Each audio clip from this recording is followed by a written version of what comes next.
Today, we're going to dive into something called rotational balancing. It's one of those fundamental principles of engineering that, literally keeps our high-speed world from shaking itself to pieces.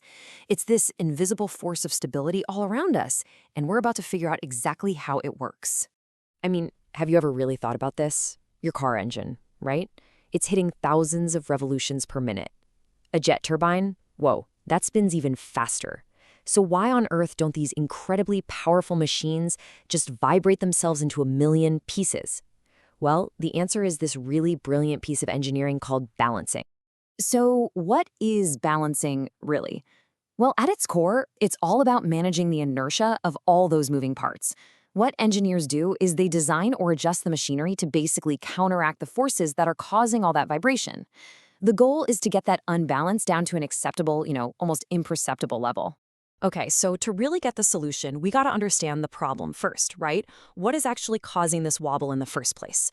Well, it all comes down to a force that I promise you we have all felt before. The core idea here is actually pretty simple. You see that spinning mass? Anything that spins in a circle just wants to fly outwards. That's centrifugal force.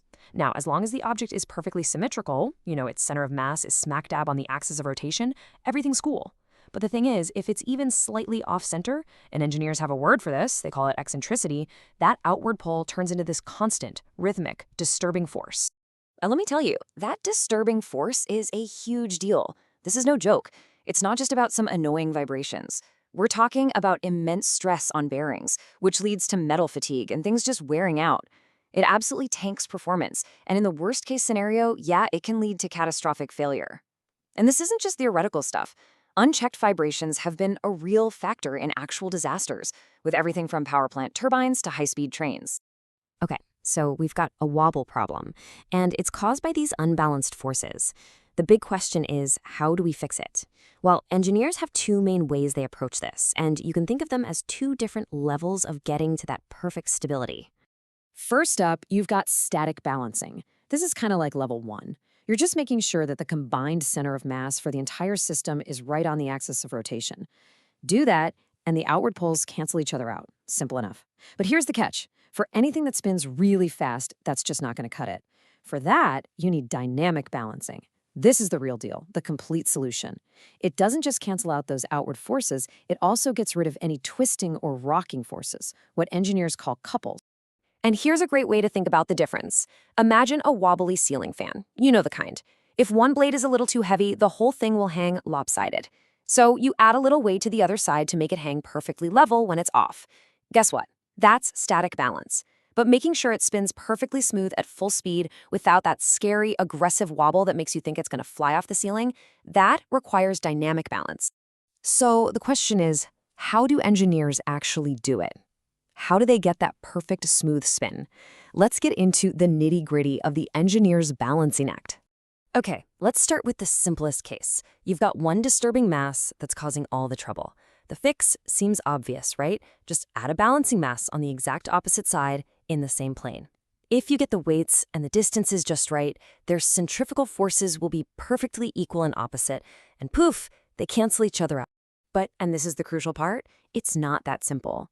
While those outward forces do cancel each other out, they aren't acting along the exact same line.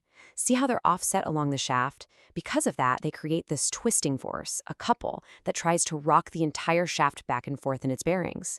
So you've solved one problem, the shaking, but you've just created a new one, a wobble. So the real solution is a bit more sophisticated. To get true dynamic balance, what you do is you place two balancing masses, but in two different planes.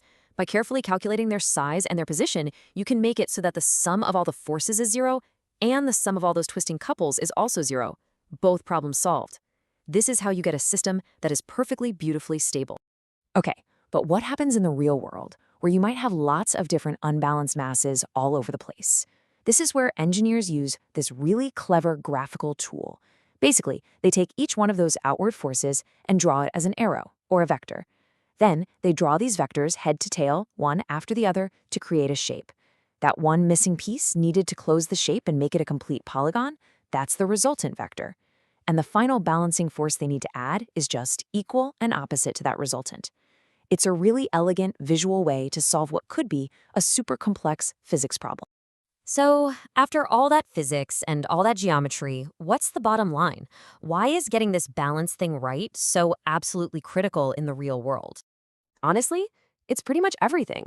I mean, proper balancing is the reason our engines and turbines can spin at insane speeds without blowing up.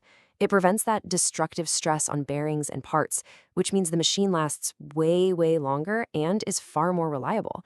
And of course, it gets rid of those dangerous vibrations, which makes all this machinery safer and just more pleasant to be around. Think about it.